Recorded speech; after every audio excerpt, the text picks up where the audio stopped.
Alderman Burris. Here. Alderman Fisk. Here. Alderman Braithwaite. Here. Alderman Nguyen. Alderman Wilson. Here. Alderman Holmes. Here. 9. We have a quorum. Welcome to the Monday, November 28th, 2011 meeting of the Evanston City Council.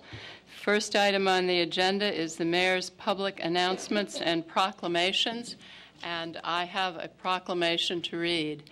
It's the Delta Sigma Theta Sorority Incorporated Evanston North Shore Alumni Chapter Red and White Day. Whereas the Evanston North Shore Alumni Chapter of Delta Sigma Theta Sorority Incorporated was established February 9th, 1975, and whereas Evanston North Shore Alumni Chapter supports its service area by providing programs and projects devoted to youth development through partnership with the Mayor's Youth Task Force, empowering males to build opportunities for developing independence, Embody, Delta Academy, and Delta Growing and Empowering Myself, GEMS initiatives. And whereas Evanston North Shore Alumni Chapter promotes physical health through its annual Get Fit event, diabetes awareness, and breast cancer awareness programs for women. Whereas Evanston North Shore Alumni Chapter also gives continual economic and educational support of the community through its annual Scholarship Awards program, annual Family Game Night, its lifetime membership in the Evanston North Shore NAACP, providing food and clothing to the Family Focused Community Center, donating school supplies to designated District 65 schools, and its facilitation of political forums. And whereas through these contributions, Evanston North Shore Alumni Chapter of Delta Sigma Theta Sorority Incorporated has and continues to make a positive and significant difference in this community and in the lives of many individuals. And whereas the City of Evanston is proud to recognize the accomplishments of this organization at this time, now therefore, I, Elizabeth Tisdall, Mayor of the City of Evanston, do hereby proclaim November 28, 2011, as Red and White Day in Evanston, Illinois, in honor of the significant and profound impact the Evanston North Shore Alumni Chapter of Delta Sigma Theta Sorority Incorporated continues to make on this community. Would you please come and receive the proclamation?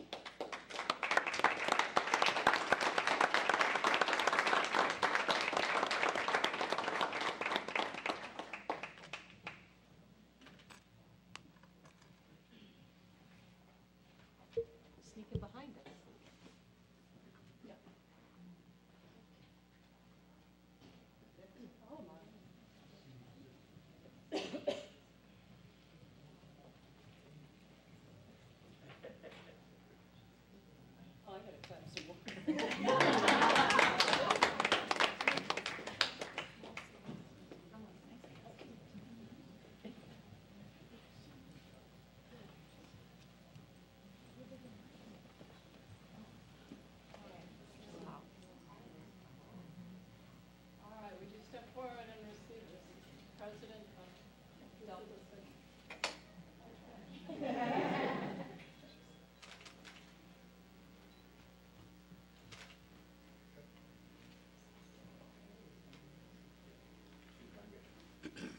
No whereases in my speech. I have seen your work. I have been to your Embody program, and it is phenomenal. Thank you so much.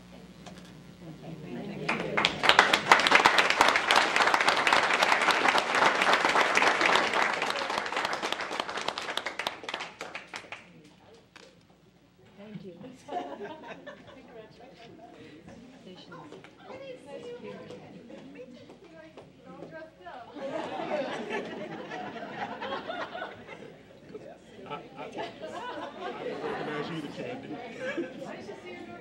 Right.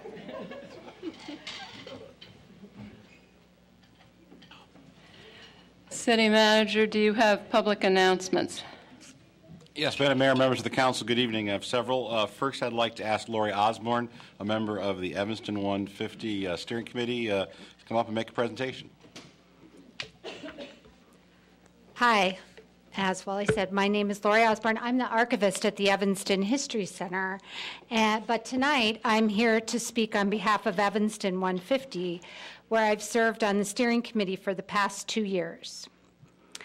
In 2013, as you hopefully know by now, Evanston will mark its sesquicentennial, celebrating 150 years since its incorporation as a town in 1863. From the beginning of our conversations about this anniversary, we knew we didn't want to just look back at the past or plan a celebration and invite the community to attend. We wanted to engage the community in what the celebration might be and get them thinking about the future. So together with colleagues at the Evanston Community Foundation and the Evanston Public Library, we came up with the idea to do a community-wide brainstorming project and to have Evanston residents imagine the future. And we named this project Evanston 150. We put together a steering committee from throughout the community to get the process organized and underway. And our goal was 10 bold ideas with broad acceptance and long-term impact, with the hope that many of them would be completed or at least underway by 2013. So tonight we are excited to announce that the community has come up with 10 big ideas. Evanston residents really connected to the idea of imagining the community's future. More than 2,013 ideas were collected. More than 2,060 people attended our brainstorming sessions and public events. More than 6,400 people have visited our website, and more than 2,200 are on our mailing list. It is important to note that the final 10 ideas were not chosen by the steering committee. They were picked by a blindly selected jury of Evanston residents and were narrowed down by a community-wide public vote. The resulting big ideas are visions of what would make Evanston a better place to live, work, and study in our next 150 years. Community groups already gathering to adopt the 10 ideas may seek input from the City Council or city staff. If elements of a project are consistent with city priorities or programs already underway, the city may become a funding source, but there is no assumption that the 10 projects would receive city funding. We thank city staff and the city manager, mayor, and the council for the support and attention that you've provided thus far to Evanston 150, and we look forward to furthering that partnership and of course to a great anniversary celebration in 2013. So here are the top 10 ideas, and I'm going to summarize them. You guys have a copy of the ideas in front of you, and they're all listed fully on our website. So these are, like I said, in no particular order. Teen Town.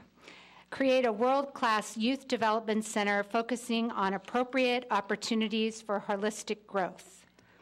Learn to work and work to learn.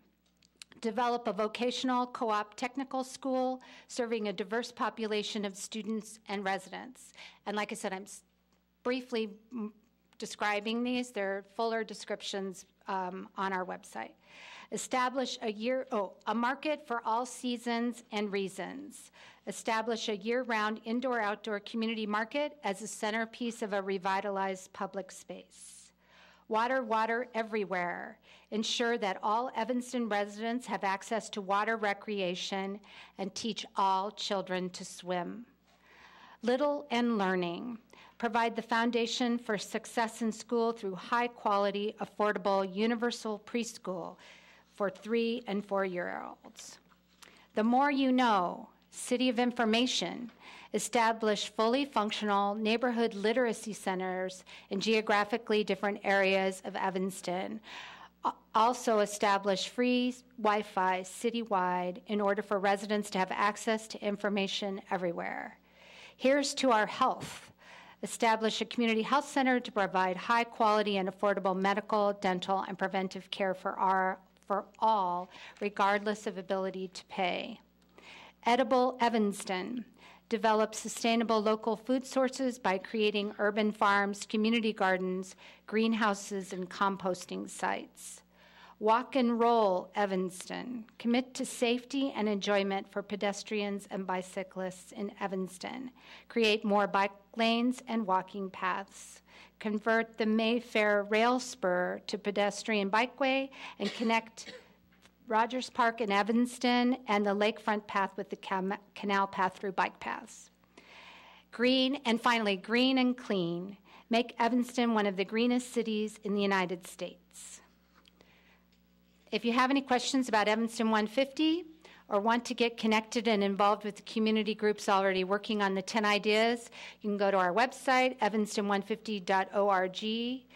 A Get to Work workshop focusing on team building and idea implementation will be held on Saturday, January 7th at 9:30 a.m. at the Evanston Public Library for all who are interested.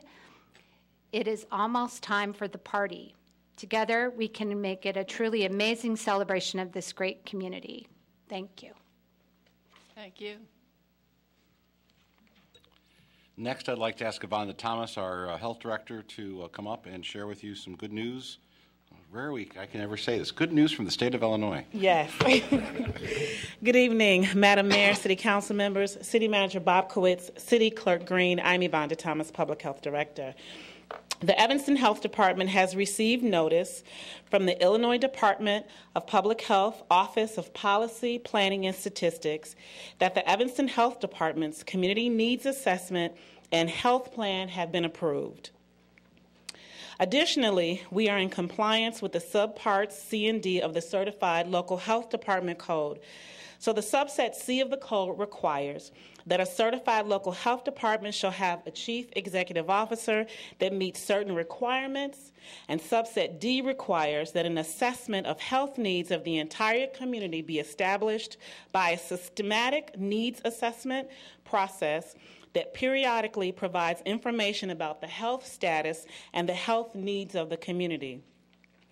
Therefore, I am pleased to notify you that the Evanston Health Department is granted recertification by the Illinois Department of Public Health effective November 4, 2011 for a period of 5 years.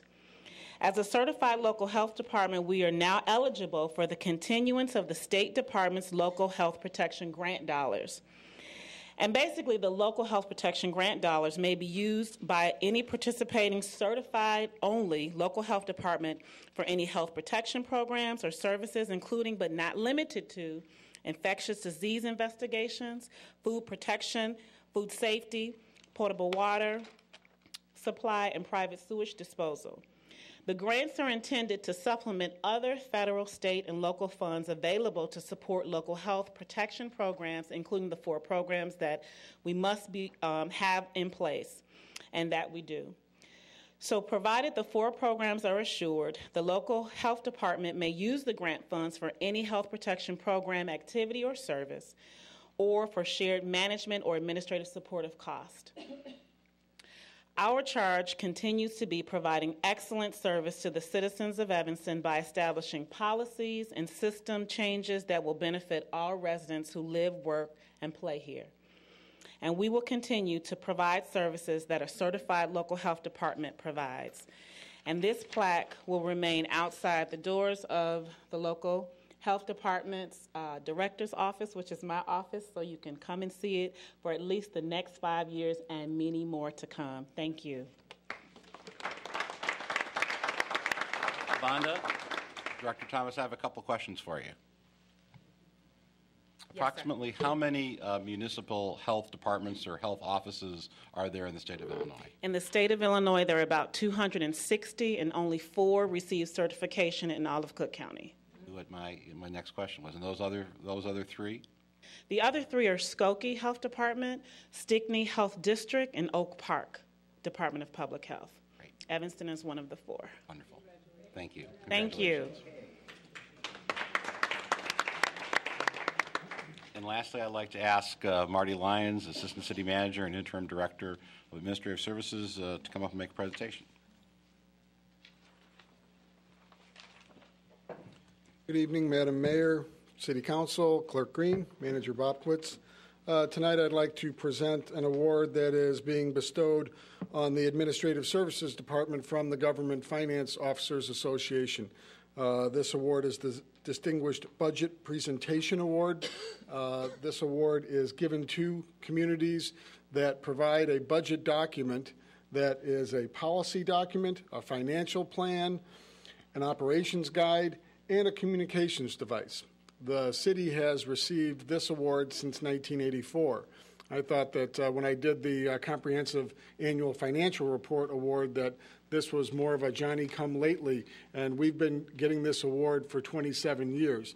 So I would like to extend my congratulations. Brandon Dieter and Lou Gergitz are in the front row here. They were an integral part of the budget team, and also to all of the city staff that helped put together our budget document, as well as the city council, city manager.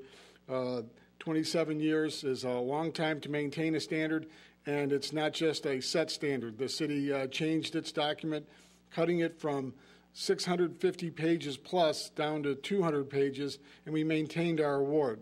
So that means it's still meeting those 4 main criteria and 14 sub-criteria underneath that. So on behalf of the department and on GFOA, I'd like to congratulate Administrative Services.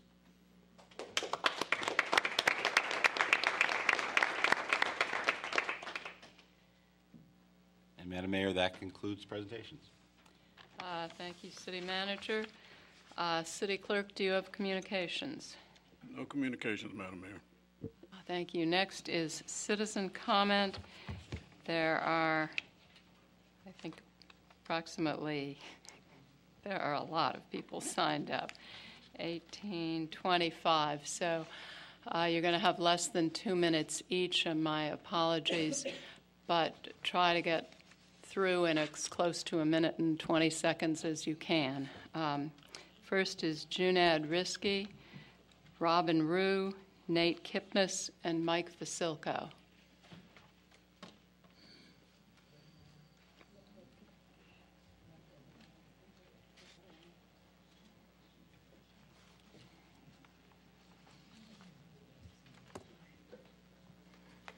Two minutes, right? Less than 2 minutes, Junad. All right. My one big idea is lower the rate of taxation, but that's my idea. It appears the city is in the holiday spirits. I heard that I'm going to be getting the fire report that I FOIA'd at some point here. Also, I'm going to be told that we're going to discuss the profitability of the water operations, so those are both 2 good things.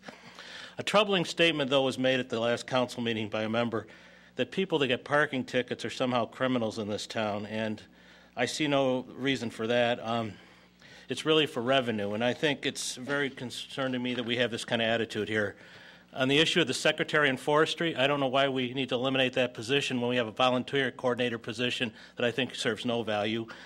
The other thing is your city clerk basically asked for help recently, and the 2 employees in that office were transferred back down to the health department. They first were transferred up there and back down, made no sense. On another item, 01, $50,000, it's a waste of taxpayer money.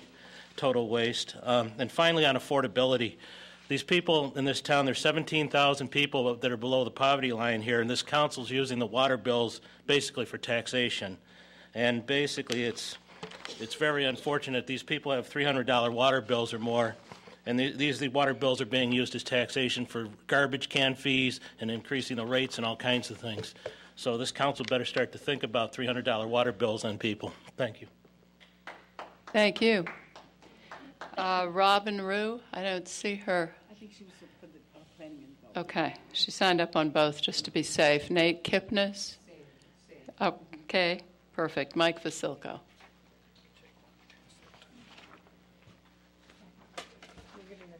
Yep.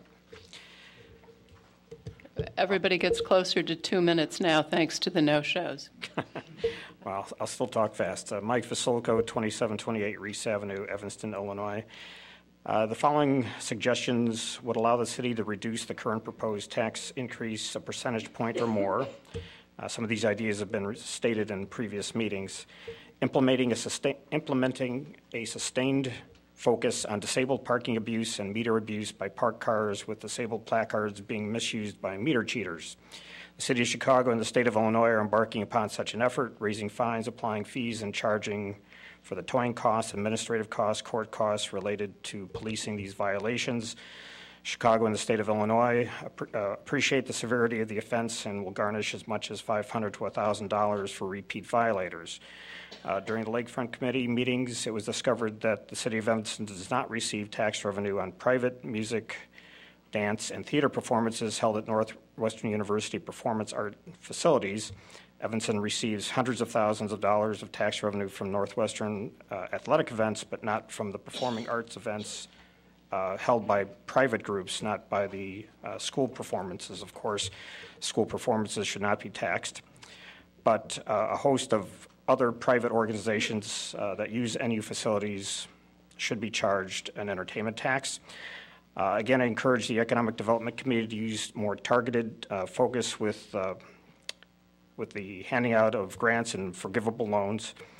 I understand the need to help promising business opportunities. I do not agree with many of the choices made by the EDC this past year. Please be more selective.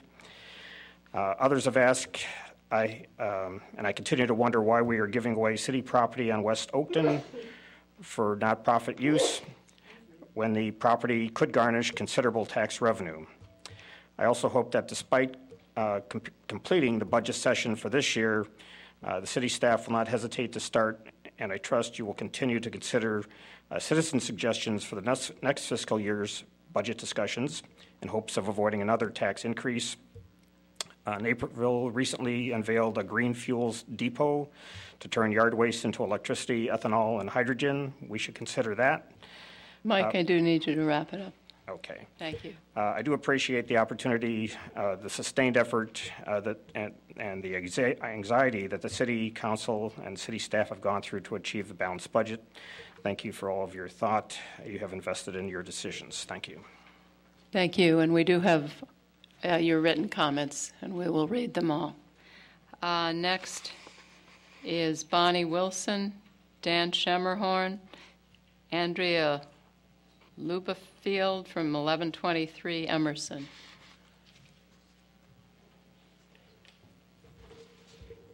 Thank you, Madam Mayor and the council people and city manager and city clerk. I just wanted to let the council know that as Evanston Township Assessor and Rosemary Jean-Paul, Executive Director of the General Assistance, that we are here tonight to represent the township, and that we were not informed about this vote on the tax levy until 1:30 this afternoon. So if you have any questions or about the levy, we would do our best to answer them tonight. I would also like to mention that the township has been conservative in their levy and stayed under the tax cap, and also there has been no increase in the levy tax rate for the past 2 years. I just wanted to give those comments. Thank you. Thank you. Madam Mayor, do you know about the meeting tomorrow? Yes, I know about the meeting tomorrow, but I was not given the agenda until I looked it up on the That's how we get it.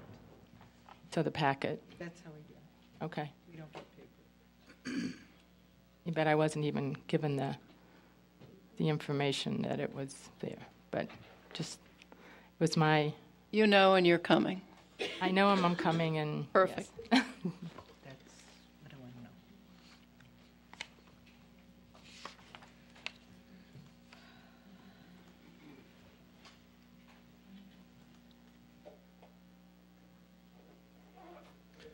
Good evening, Madam Mayor and City Council members. My name is Dan Skirmerhorn, and I'm here on behalf of the Evanston Property Owners Association.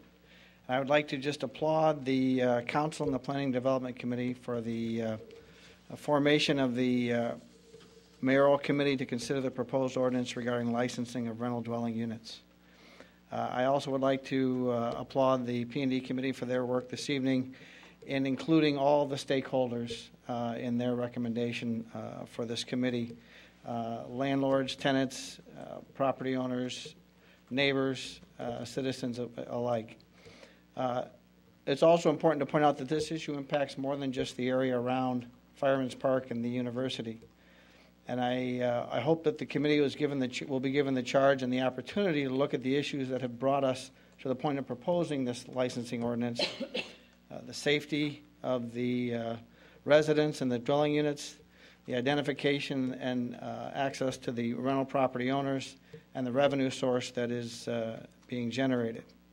I would hope that the committee be allowed to bring their recommendations as to the best solution for these problems and not just licensing as the only solution. So again, I applaud the group, the committee, and the council for bringing this commission together, to bring the people together to develop the solution as the stakeholders in the game, and look forward to the outcome of the committee's work.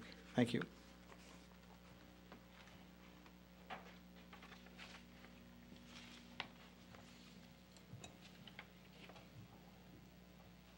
Good evening. My name is Andrea Lubelfeld. I'm a lawyer with the James B. Moran Center for Youth Advocacy, and we're an agency in Evanston that helps Evanston youth with legal problems and social work problems. And I'm here to address the mayor's proposal for the ordinance 92011, amending certain provisions of Title 8, Chapter 16 of the Evanston Municipal Code entitled Marijuana. And I'm here for the agency in support of this ordinance. Basically, we believe the ordinance would save the city money, raise money for the city, and it's not an amnesty. We believe the ordinance would save money on police time. If people are ticketed rather than arrested for small amounts of possession of marijuana, they wouldn't have to be processed at the police station, and that would save police time. Police would not have to go to court if this matter was handled in Evanston. It would keep more officers on the street. When right now, without this ordinance, people are arrested for a small possession of marijuana and they go to the circuit court. Cook County gets all the revenue for the fines and costs. This would allow Evanston to get some money from that. And it's not an amnesty. We're not sending a message to people that it's not against the law, but it is the consequences. There are consequences for tickets for small amounts of possession of marijuana. But people who are fined would not be stuck with a criminal record, and they wouldn't have to deal with going to court, getting a record, and also expunging that record. Just anecdotally, at our agency, we represent youth in Evanston, sometimes are charged with small amounts of marijuana, and those clients are they're not recidivists. If they're charged with that and that's all they're charged with, just anecdotally, we do not see them again. So it's not necessarily, if you have a small amount of marijuana, it does not necessarily mean you're going on to bigger criminal ventures. So I just wanted to speak in support of that ordinance. Thank you. Thank you. Next, it's DeKel Fonda, Jersey Hosher, Kevin O'Connor, and maybe Kathy Biddle. Biddle, anyway. I'm sure of Biddle. I yield my time to lead, please. Okay. Did I massacre your name? No, you got it quite correct. Thank you. DeKel Fonda. I'm a 30-year resident of the 2nd Ward, and I'm here to, first of all, commend the mayor for proposing the marijuana ordinance, change in the marijuana ordinance, and as well as the Human Service Committee for passing it on to full council. And I urge the rest of council to give serious consideration to changing the ordinance this evening. Over the last couple of years, I worked with a group of students from Northeastern, one of whom is here to speak about their research. And they, through FOIA requests, they looked at pockets in Evanston where there were very high levels of arrests for small amounts of marijuana. They broke it down by race, gender, and age. And the results of it were fascinating and disturbing. And I think that this ordinance, when you hear the results of those studies, this ordinance will help to bring an end to criminalizing a certain segment of our young adult population, which I think has been happening through as in many cities, a stop and frisk policy. A lot of young people are stopped and found with small amounts of marijuana. They end up in the judicial system, and it's a downward spiral for many of them from there. So this change will be the beginning, I think, of ending that policy. But I hope that it's the beginning of a larger discussion and looking at a larger picture of what is happening to certain segments of our population in Evanston. I think that when we look at why young people are stopped and where they're stopped, I think there's some serious questions that need to be answered. So the student from Northeastern Jersey will tell you about the interesting research that they did. Thank you. Thank you. Good evening. Jersey Hosier, Northeastern University scholar. The research we did was over a 16-month period. We used FOIA FOIA reports from Evanston, and from the studies that we did, the statistics show that 4 times as many African American males were arrested versus their white counterparts. Only 8 Hispanics were also arrested and detained. African Americans that are being targeted and detained and arrested at higher rates support and perpetuate both criminal incarceration rates and recidivism rates. Very quickly, the pockets that were examined where concentrated amounts of arrests were made were right around the Rogers Park, Evanston border, where large amounts of African American people live, and also around Evanston High School. There were also significantly higher amounts of arrests. There were fewer amounts of arrests in North Evanston, and also, surprisingly, there were almost no arrests made on the Northwestern campus. So that would conclude my studies for the 16-month period. Thank you.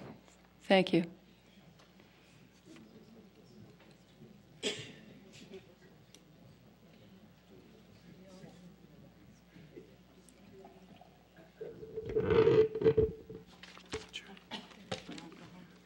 Good evening, Kevin O'Connor, 1227 and a half, Isabella. Unlike the Bears, I do have a 2-minute drill. Congratulations to Alderman Wilson for rejecting privatizing profit and socializing risk. One wishes that Alderman Wilson was on the EDC. Shame on the remaining aldermen for supporting it. Before being too self-congratulatory about this budget, remember that taxpayers that pay attention are still wondering who will save Evanston from your free spending ways. Question, where will the one-time revenue of $1,050,000 come from next budget year? Answer, more tax increases, fines, and fee increases for the taxpayers. Finally, seeing no change in your fiscal misbehavior, the citizens will have to lead the way again. Thank you. Thank you. Next, Virginia Beatty, Leigh Skinner, Albert Gibbs, and Bennett Johnson.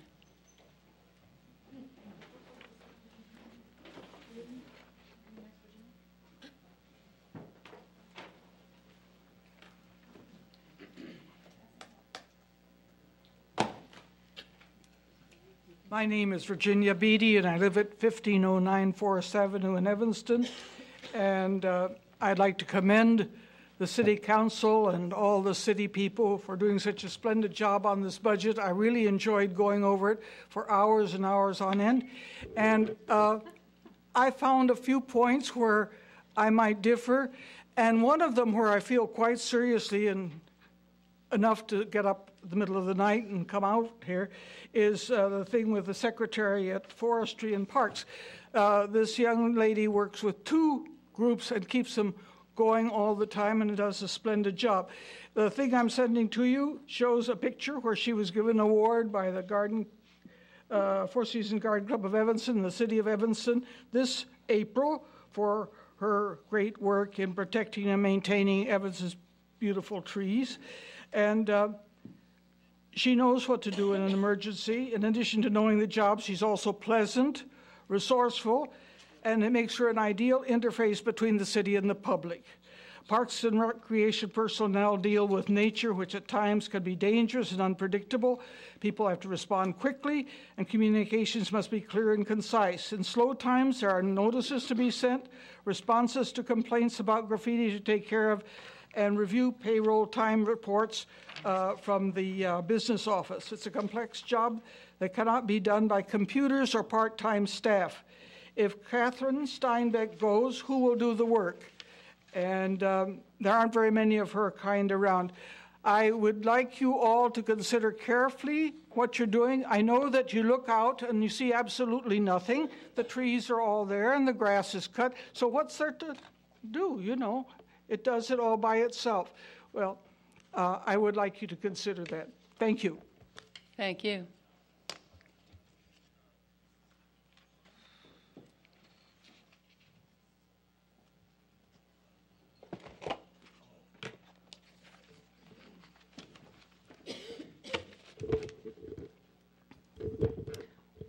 Hi, Lee Skinner Anderson, 1123 Noyes Street. Did we all get a spreadsheet? Kind of looks like this? Okay.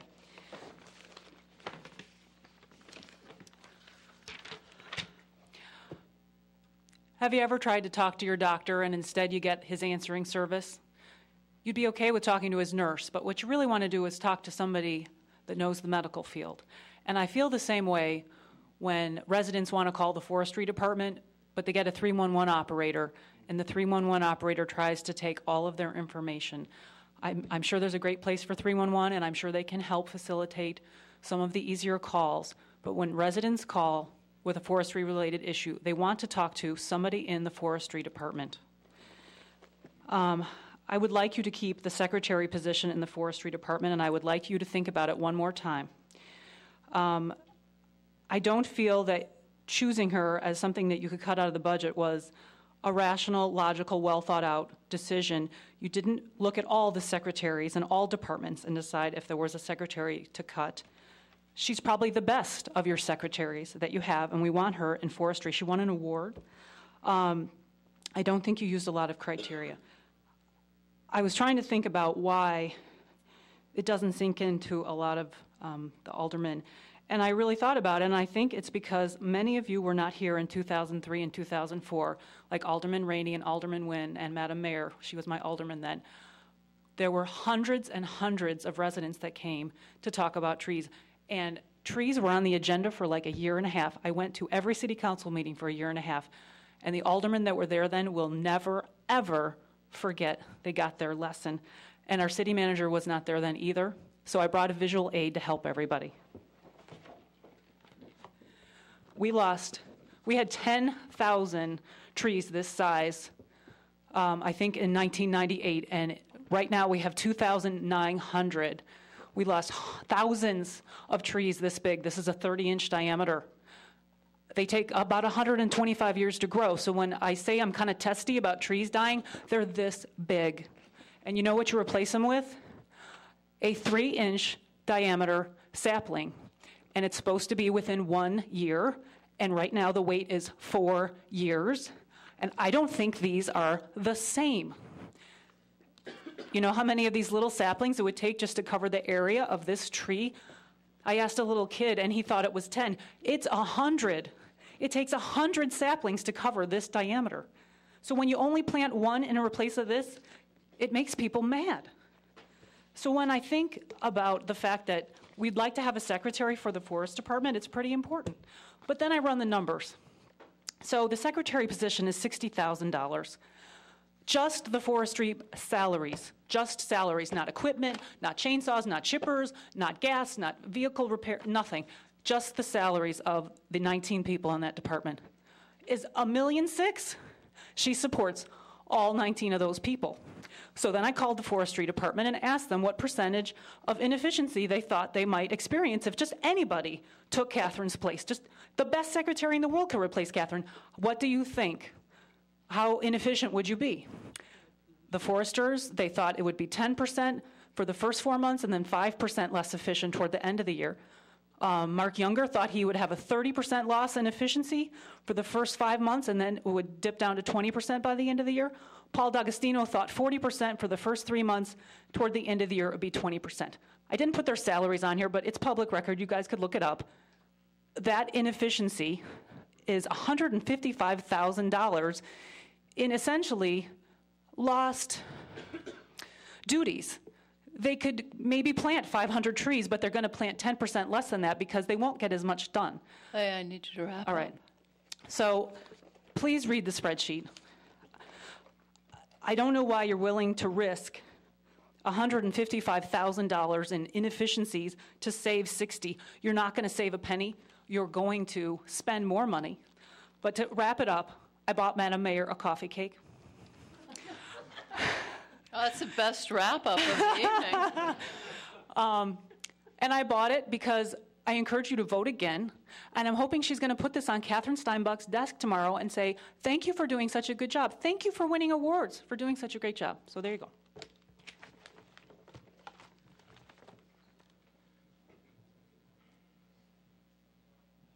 Thank you. Looks good. If we go too late. Hi, how are you? Good. My name is Albert Gibbs. I've spoken here. I've spoke here before. Madam Mayor, I don't have a cake to give you. I'm sorry, but most people don't. Okay, I feel a little better. Now, I disagree with this ordinance here for this marijuana thing. I seriously disagree with this. I disagree as a person that's come through the trenches in this, as a person that was a drug addict. I smoked marijuana. I did inhale. I inhaled. And then I went on to cocaine, and I went on to some tremendously other heavy drugs. I went into a rehab because I thought, wow, let me see what this mess is about. Maybe it would help me. Well, that was a joke. I came right back out after I got pissed off and I saw how they were manipulating the whole system and money and things, and I said, this is a joke.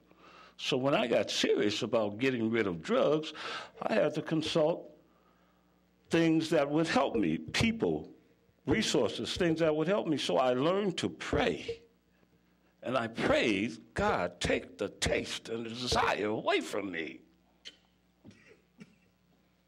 This did occur. I've been involved with quite a few drug addicts around this world. And you are doing nothing with this ordinance but telling these kids, get high, because that's just what they're going to do. You know why they're going to do it? Because you're going to give them a ticket. That's what they're saying. They're going to give me a ticket? Oh, wow. They're going to get high. Your police are going to be more busy writing tickets than you can imagine. They're going to be more busy writing tickets than you can imagine.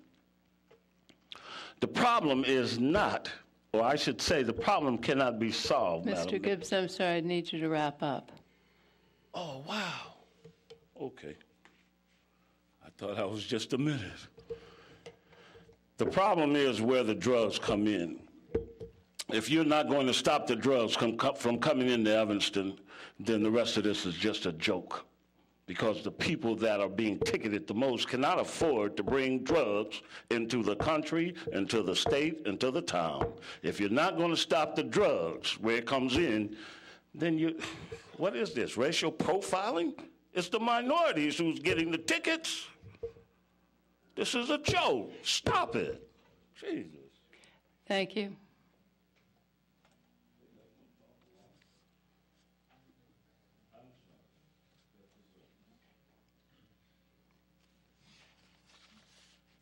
My name is Bennett Johnson. I want to speak on the NSP2 situation. Madam Mayor, Mr. BOBKIEWICZ, and members of the council. You represent, this is a Republican form of government. You represent the people, the 99%, but also the 1%. You represent both sides of this particular community. And you're what they call public servants, and we appreciate your service. However, my concern is that the situation that I saw in the Planning and Development Committee made me realize that we may be moving too quickly on authorizing the Emerson Square project without making sure that it doesn't do two things: gentrify the area and not leave the maximum amount of wealth in the community by contracts and jobs. Now, the people who came here earlier indicated they were happy, and it was a half a dozen people. That represents a minuscule of the amount that needs to be done. More importantly, the community has said they don't want this thing. I'm not saying I agree or disagree.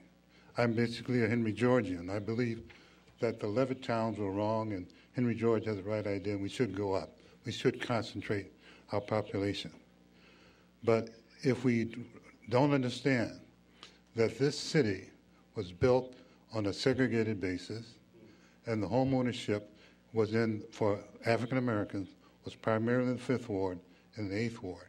And if we build a new city or mini city and don't take that into consideration, we've done the 99%, especially the black community, a real disservice. Now, again, the local voices we've heard, they've been the Arab Spring, they had protests in Tel Aviv, New York, Los Angeles, Boston.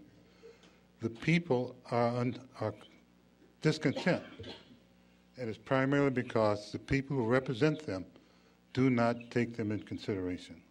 So I ask you respectfully to do that in this matter and make sure that not only the people who get the few dollars from this project, but the people who are going to have to live with for the next century are heard in this matter. Thank you very much. Thank you. Madeline Ducray and Hecky Powell.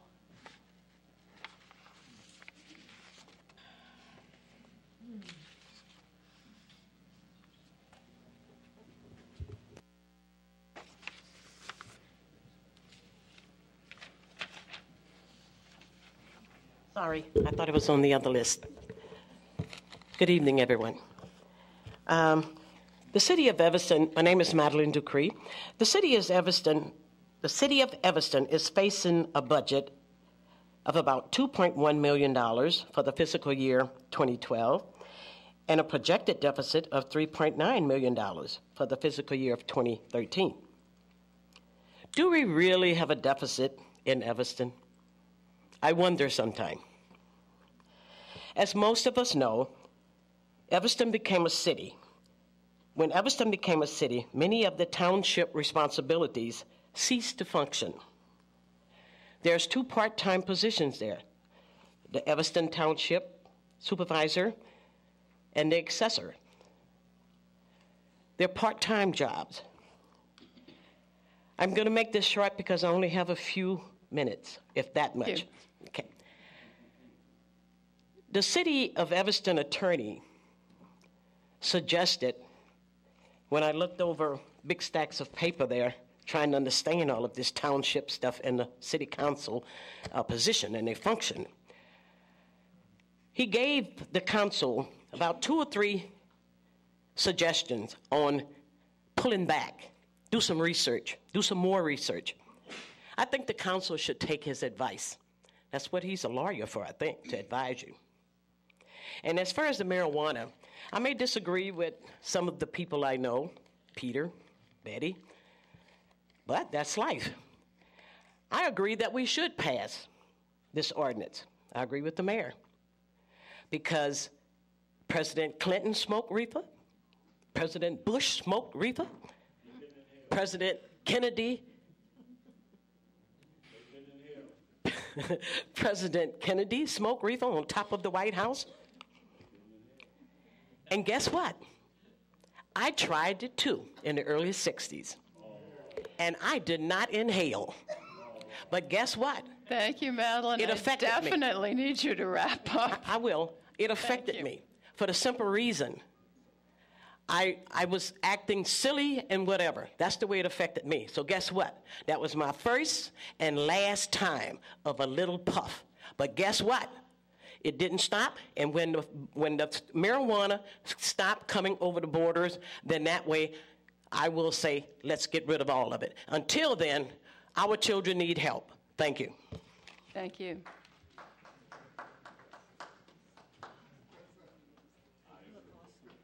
Thank you. How you doing? Hi.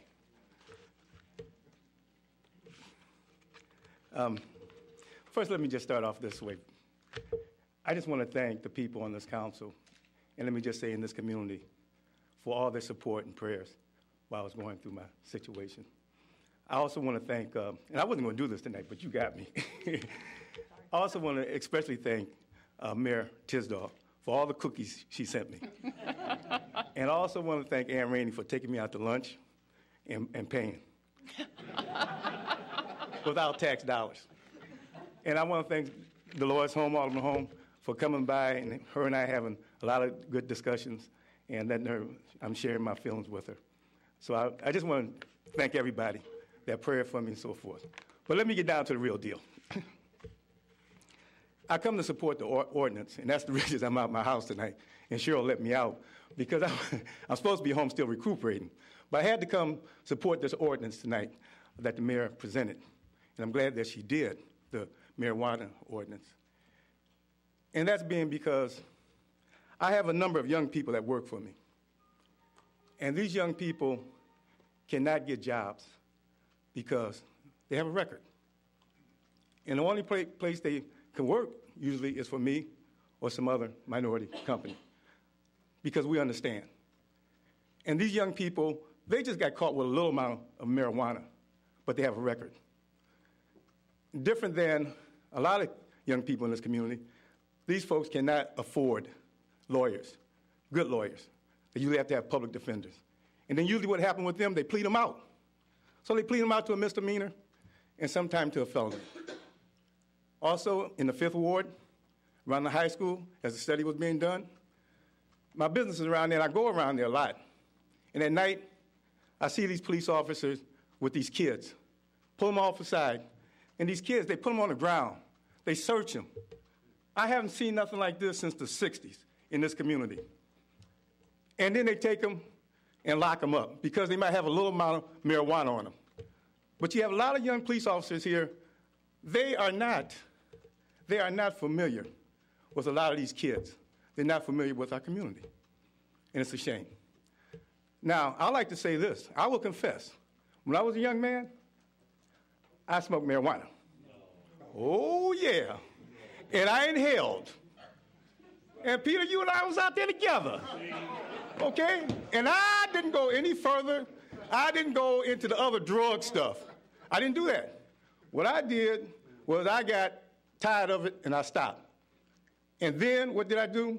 I started drinking. That was legal. Then I blew my liver out. Now, the reason I really wanted you to pass this ordinance so I could start smoking some marijuana, because I went and put, a lung on hold for me. No, I'm just kidding about that.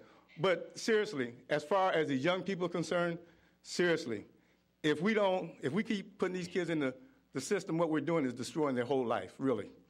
And I mean, Hecky, I'm sorry, but I need you to wrap up. I'm wrapping up right now, man. I'm sorry, because I get, okay. Ann told me to sit down. But anyway, I hope everyone will vote for this ordinance tonight. It's really important for our kids in our community. Thank you. Thank you.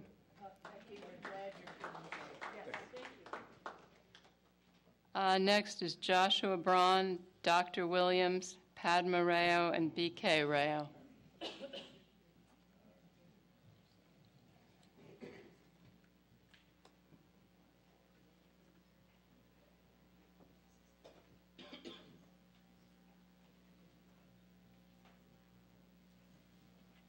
Go right ahead. Thank you and good evening, Mayor Tisdall, Manager BOBKIEWICZ, and council members.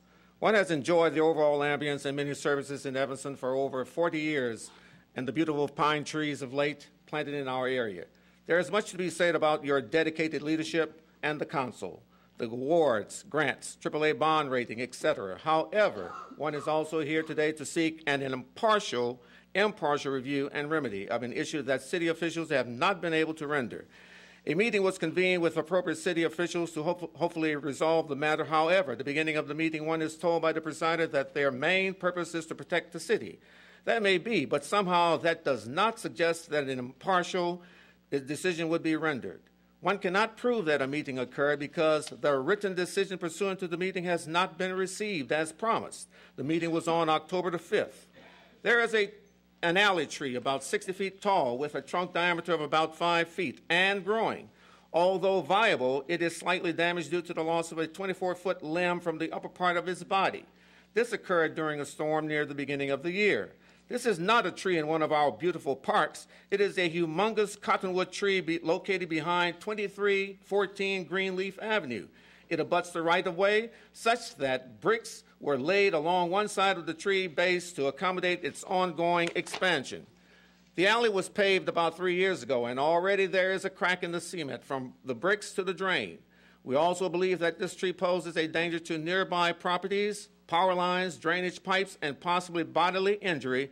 Strong possibilities raised several times with city officials, mainly on behalf of the elderly neighbor now at 2314 Greenleaf Avenue, who has lived in Evanston for over 80 years. A request was made to the city to remove the tree, presumably planted of natural causes about 1.5 feet outside of the fence and all adjoining property fences.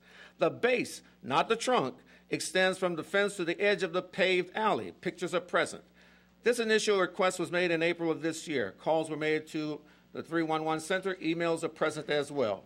About June the 3rd, a tree survey was received. Determination 100% ownership by owner based on alley measurements and tree trunk. This survey was challenged. City was asked for a tree survey based on the plat survey of the property. About June 21st, a second survey was received. Determination 84% owner, 16% city, based on alley measurements and tree base. Again, the city has asked for a survey based on the plat survey, August 11th. Mr. Braun, I do need you to wrap up, but Mr. D'Agostino is here, and perhaps you could talk to him and resolve this. Okay, should I wrap it up? Paul, would you? You know each other. We did, yes. Okay. Finally, in retrospect, the superintendent was kind enough to meet me at the site about 3 times. On one occasion, using the plat survey from the city records, we measured the length of the property and determined that the tree was about 84% on the city's property. However, persons with seemingly greater decision-making positions than the superintendent disagree with our findings. To my knowledge, the city has never said that those measurements were incorrect. But as a result of the October 5th meeting, it was verbally implied that the owner once again owns 100%. We need your assistance. Thank you. Thank you.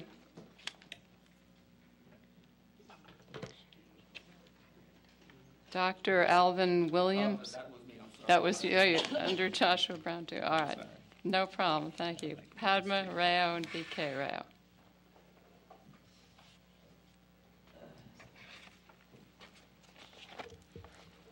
Alderman Rainey, did you? I was just going to say that people and city pay to have alleys paved. If this tree is corrupting the alley, the paved alley, surely we can make some adjustment and take care of that tree. I know that the timing is off here. We'll work on it. I have a whole packet on this. I mean, to hear a citizen tell this long, sad story, it needs to come to an end. We will try to take care of it. Okay. Ms. Rao? Padma Rao, 2246 Sherman. My comments have been reviewed and approved by my attorney. We stated concerns about this council's vote at Kendall, citing law, science, and logic. We object to this council needlessly sentencing over 24 mature trees to death. Why does this council ignore Section 617.6 of the City Code, which requires that existing trees shall be preserved in place? Why did this council ignore the scientific facts that trees remove harmful carbon dioxide from the air and produce the oxygen that we all need to survive? Why did this council refuse to even consider the ecological impact on our community of destroying over 24 oxygen factories that work for free? Imagine my surprise when I received the winter issue of City of Evanston Highlights in the mail and read the article, Evanston Expands Tree Donation Program. The article states that living trees enhance the community, reduce greenhouse gases, provide shade, and have the cooling effect of several air conditioners. It adds that since we lose trees to storms, disease, and age, it's important to maintain existing trees and replace those lost. When the city itself published and distributed this article to the taxpayers, stating the vital importance of trees, why did this council ignore the same information when it voted at Kendall? Why did this council completely ignore the ecological, economic, and aesthetic effects of its vote on our community? Why did this council completely disregard the fact that these trees are part of our history? How can this council claim to be a Tree City USA and to be ecologically educated when it condemned over 24 mature trees to death with no discussion and without addressing any of the taxpayers' concerns? Is such conduct intellectually honest? Why doesn't this council take the simplest, ecologically responsible step and protect the existing trees at Kendall? That's what the city code requires, and that's what this council owes to the taxpayers. See you all next time. Thank you.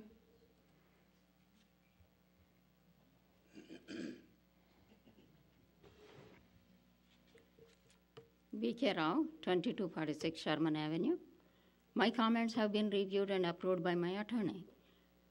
My comments center around one main issue, the Kendall property re-subdivision, as it involves the killing of dozens of trees and endangering pedestrians. 3 council members took adverse actions against me and my daughter because we spoke the truth about this project. The First Ward Alderman championed this project without regard for taxpayers' concerns, as reported by the Evanston Patch. Instead of taking any action to remedy this issue, the mayor repeatedly tried to silence us. Then, the person from the 8th Ward broke council rules and directed her outbursts at my daughter for simply stating the facts. These actions by the thin-skinned gang of 3 were witnessed by the silent 7 of you. You chose not to do anything except to watch. Why? 3 of you are liars, and the other 4 of you are educated enough to know right from wrong. Then why did you choose to be the silent 7? Are you not aware of the fact that watching wrongdoing and not doing proper action is also wrong? Perhaps you should watch the current news regarding Coach Joe Paterno of Penn State. When alleged wrongdoing by someone under his watch was reported to him, he chose to do nothing. When the truth came out, he came tumbling down. So, I suggest you carefully reevaluate all these issues that sprouted around the main issue. Then ask yourselves what you should do to correct the missteps that are piling up under your watch. Doing nothing is not a good option unless you choose to go in the direction of Coach Joe Paterno. Very sad, but very true. And I shall return. Thank you. Next is Tristan Slaughter and Jack Siegel.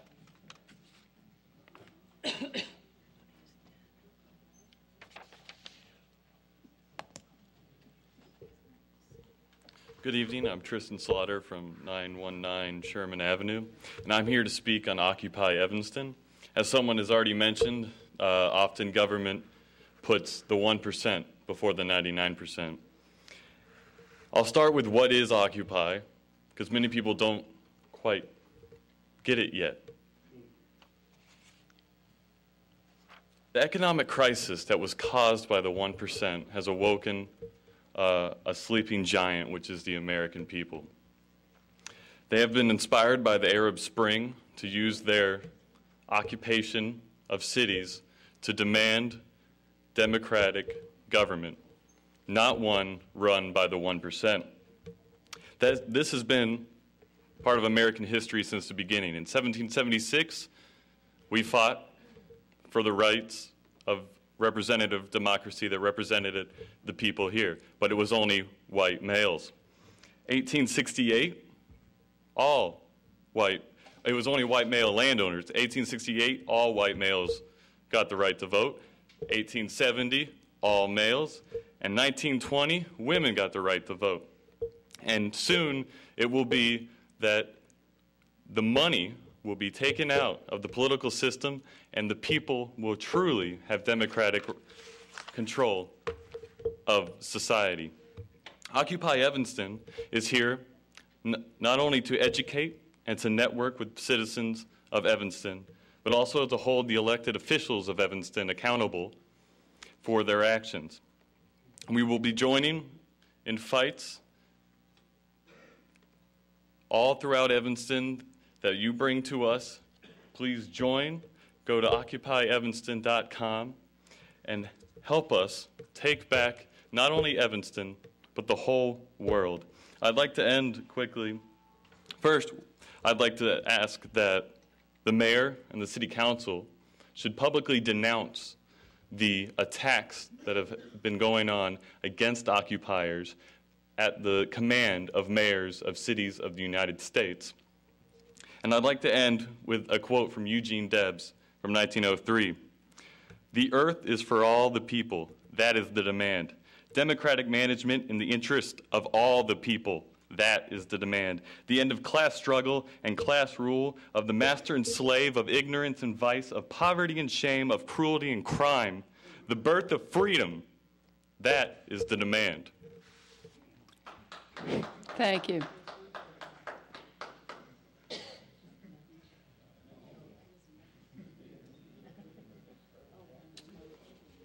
Good evening.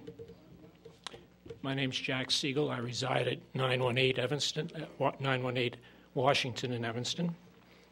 Like Tristan, I'm also with Occupy Evanston.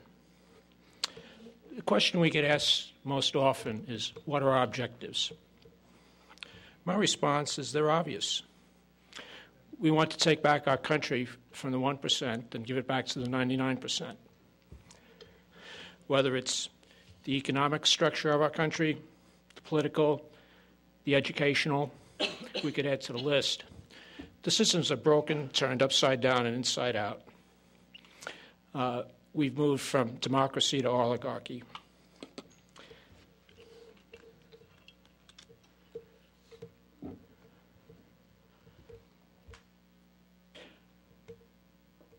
We started about 4 weeks ago. We continue to grow. We meet every noon over at Fountain Square, and every Saturday. Now we're meeting at 11 o'clock again at Fountain Square. We're also in league with the students that occupy Evanston. We're concerned also, needless to say, with the corporate nature of higher education. Those of you who have read, or if you haven't, I encourage you to do so, pick up Naomi Wolf's book, The Shock Doctrine, The Rise of Disaster Capitalism. Our argument is that when there's a major shock, capitalism can come in and bring about policies that could not have been obtained before then. Since 2008, communities around the country, as well as Evanston, are following the script laid out in this book. The budget cuts you've been asked to make, the cutbacks you've had to make in services, the job cuts, the effort to privatize, these are all laid out in Naomi Klein's book. You're part of this larger situation. I would also suggest that the movement has already had a number of successes. Initially, they tried to ignore us. That's no longer possible.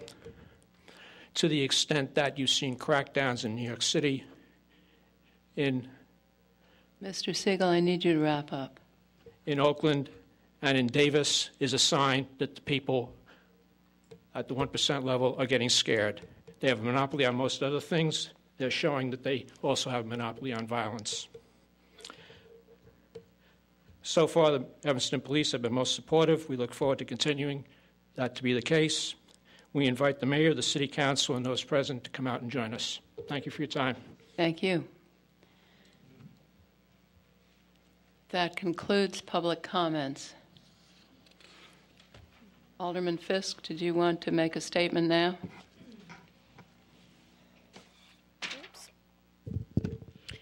Thank you, Madam Mayor. I wanted to report to the City Council on the meeting of the Ethics Board. And you all have a statement at your desk. For the last several months, my conduct regarding the Smithfield development and the law firm of Holland and Knight has been repeatedly called into question during the public comment sessions of City Council meetings by Ms. Padma Rao and her mother, B.K. Rao. Their comments have attacked not only me, but my family, as my son Andrew, who lives in Chicago, is an associate attorney at Holland & Knight. The gist of their comments, repeated meeting after meeting, is that my conduct was unethical, an accusation that I took particularly seriously in light of the trust that the citizens of Evanston have placed in me by electing me an alderman. Evanston's Code of Ethics is set out in Title I, Chapter 10 of the Code of Ordinances. Its stated purpose is to ensure that employees and elected officials carry out their duties with integrity and impartiality, without allowing prejudice, favoritism, or the opportunity for personal gain to influence their decisions or actions, or to interfere with serving the public interest. The Code of Ethics also provides for the Independent Board of Ethics to investigate and issue advisory opinions as to the applicability of the Code of Ethics to particular situations at the request of an officer or employee of the city. I am familiar with the Code of Ethics, and I was confident that a conflict never existed. However, I recognize that there was value in receiving an objective determination as to whether I engaged in any ethical misconduct that would be in violation of Evanston's Code of Ethics. For that reason, I requested an advisory opinion from the Evanston Board of Ethics. I made my request to the Board of Ethics at its regularly scheduled open meeting on October 19, 2011. At this meeting, the Board also received a referral for an advisory opinion on the same issues from the City Council. At this meeting, the Board of Ethics reviewed video of the public comment session of the October 17, 2011 City Council meeting. The Board also discussed the potential ethical issues warranting investigation and their methodology for conducting this investigation. The Board of Ethics then continued this matter to their next regularly scheduled meeting. In the course of its investigation, the Board of Ethics directed several questions to my son Andrew and to me. These questions concerned any personal or financial interests either my son or I might have had or have regarding lobbying work performed in Washington, D.C. by Holland & Knight and the legal work that Holland & Knight performed for Smithfield Properties. The inquiries also addressed whether Andrew ever performed any legal services or lobbying work for the City of Evanston while employed by Holland & Knight. At its regularly scheduled and open meeting on November 16, 2011, the Board of Ethics addressed these questions, among others, and conducted a thorough review of the evidence before it. The Board of Ethics considered correspondence the city had previously received from Ms. Rao. The Board of Ethics considered an affidavit that Andrew submitted in answer to the Board of Ethics questions that affirmatively stated that, 1, he received no direct material benefit from Holland & Knight's lobbying activity in Washington, D.C., 2, that he never performed legal services or lobbying services for the City of Evanston, 3, that he did not perform legal services on behalf of Smithfield Properties, and 4, that he was not involved in negotiations pertaining to the Kendall subdivision. I attended the November 16, 2011 meeting, and the members of the Board of Ethics had the opportunity to ask me questions directly. During this session, the Board of Ethics learned that, 1, I had fully disclosed my son's employment with Holland & Knight to the City Council, 2, I was not involved in the committee that ultimately recommended the selection of Holland & Knight to provide lobbying services for the City of Evanston, 3, I recused myself from discussions and voting concerning the hiring of Holland & Knight, 4, neither I nor my son received any personal or financial gain as a result of Holland & Knight providing lobbying services to the City of Evanston, and 5, I shared no information with my son about negotiations with Smithfield Properties concerning the Kendall subdivision. I am pleased to report that at the conclusion of this investigation and following a section-by-section review of the Code of Ethics, the Board of Ethics unanimously passed a motion finding that my conduct was not in violation of the Code of Ethics. I would like to thank the Board of Ethics for its careful and thorough consideration of this matter. I was impressed with the depth of inquiry that the Board undertook. While it is never comfortable to have the ethical implications of one's conduct examined and discussed so frankly in a public forum, it was exactly this consideration that gave me confidence that the Board arrived at a decision in which the City and I can be confident was correct. While I acknowledge that as a public official I will always be subject to scrutiny from our residents, it is my hope that this decision of the Board of Ethics will be addressed solely to me and no longer to my family. Thank you. Thank you, Alderman Fisk. Alderman Rainey, could we have the consent agenda, please? Thank you, Madam Mayor. The consent agenda. First item is approval of minutes of the regular council meeting of November 14, approval of the minutes of the City Council meeting of November 15. The Administration and Public Works Committee met tonight and recommend your approval of the city payroll, through November 6th in the amount of $2,518,439.48. The City of Evanston bills, we request your approval for those through November 29 in the amount of $4,743,090.57. The committee considered and recommend your approval of a contract award for the Civic Center fire pump base bid to United States Alliance Fire Protection in the total amount of $127,850. We ask your approval for to authorize the city manager to execute contracts to the following 5 vendors to supply water treatment chemicals. U.S. Alco in the amount, U.S. Alco in the amount of $192,330.40 to supply aluminum sulfide. Alexander Chemical Corp. in the amount of $47,265 to supply chlorine. Penco in the amount of $178,800 to supply HFS acid, which is fluoride, which I know you all knew. SNF Polydine in the amount of $34,800 to supply polymer, and Pristine Water Solutions in the amount of $110,725 to supply blended phosphate. The total amount of these proposed purchases is $563,920.40. We ask your approval of a contract award to the 2011 AFSCME uniform contract to Silk Screen Express for a term of 3 years, not to exceed amount of $121,404. We ask your approval also for renewal, the second optional renewal year of the 3-year contract with Duncan Solutions for parking ticket management and payment processing functions, which would be effective January 15, 2012 through January 14, 2013. Funding will be provided by the Finance Revenue account with an estimated annual expenditure of $450,000. We ask your approval for the purchase of insurance renewals, property excess liability, and excess workers' compensation for the fiscal year 2012 in the total amount of $541,739 from various vendors, and the total premium is $42,661 less than budgeted for this year. We also ask your approval to authorize the city manager to enter into a funding agreement between Evmark, doing business as Downtown Evanston, and the City of Evanston for landscaping and maintenance services in the Central Business District of Evanston.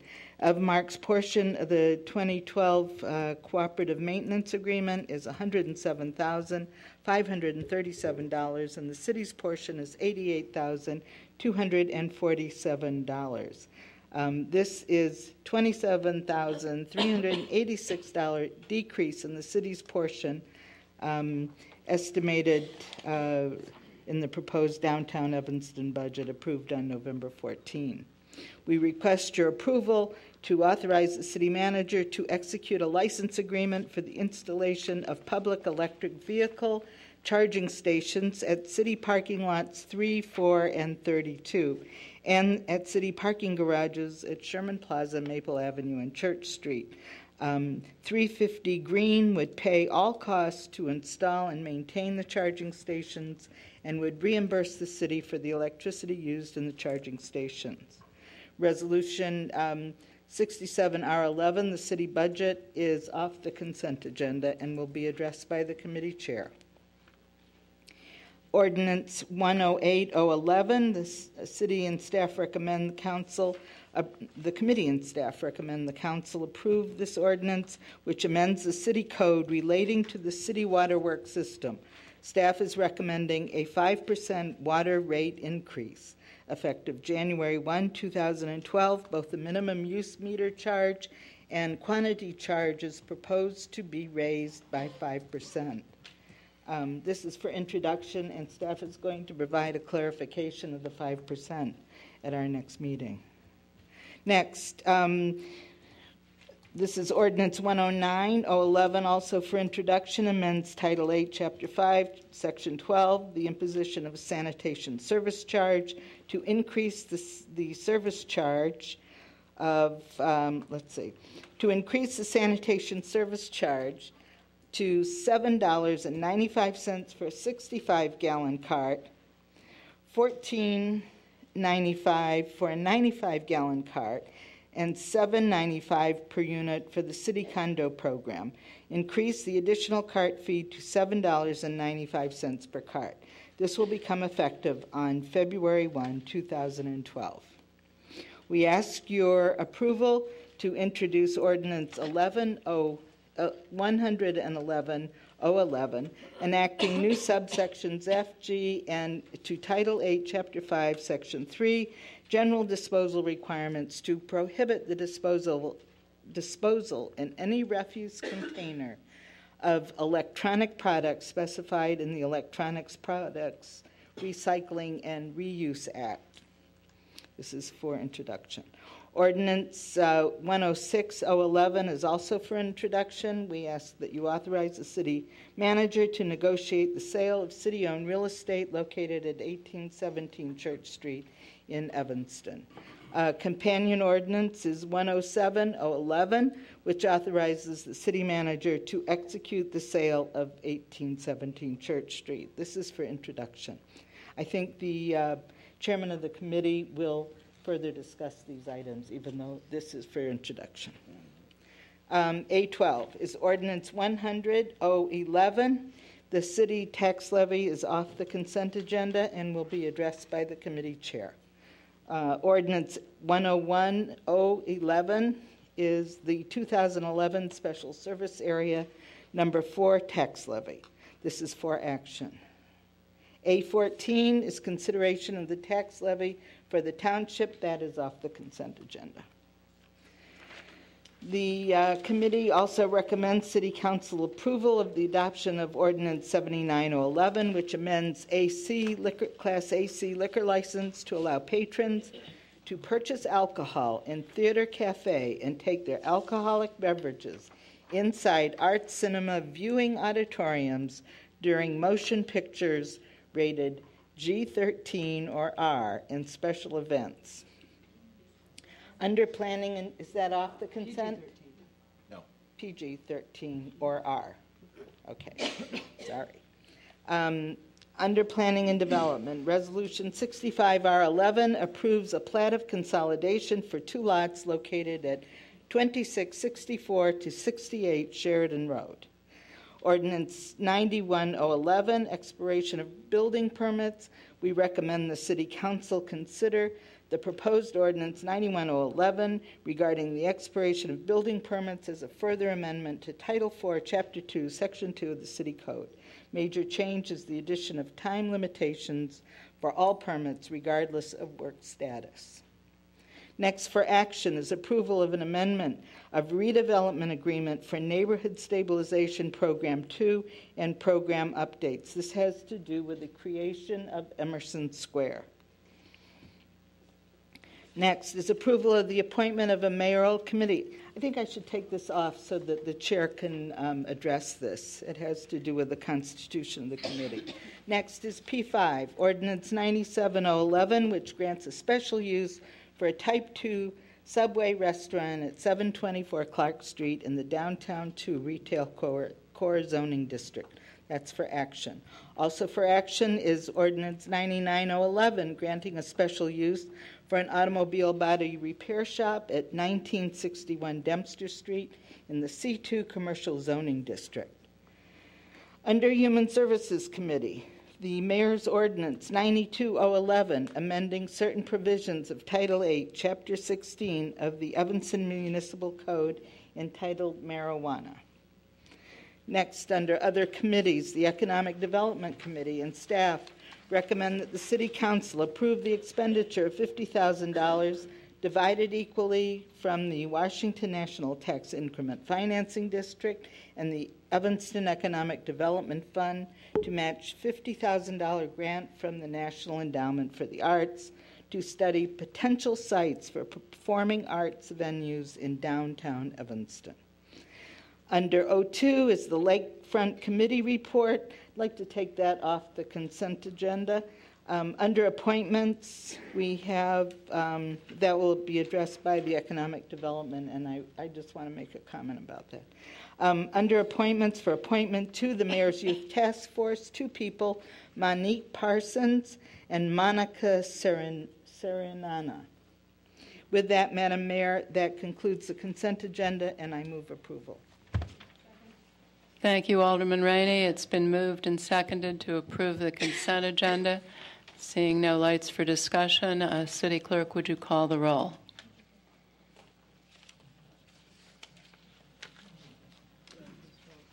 Alderman Tindem. Aye. Alderman Grover. Aye. Rainey. Alderman Rainey. Yes.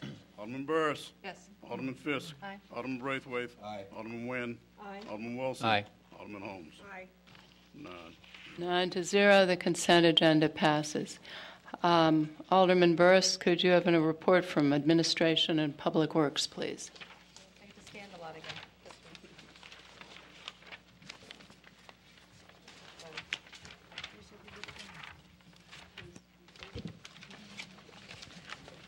again. For your consideration, A8.1 Resolution 67R-11, Fiscal Year 2012 City of Evanston Budget. Staff recommends approval of Resolution 67-R-11, adopting the fiscal year 2012 budget of the City of Evanston in the amount of $250,096,993.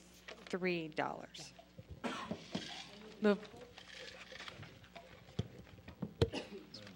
Been moved and seconded to approve the resolution.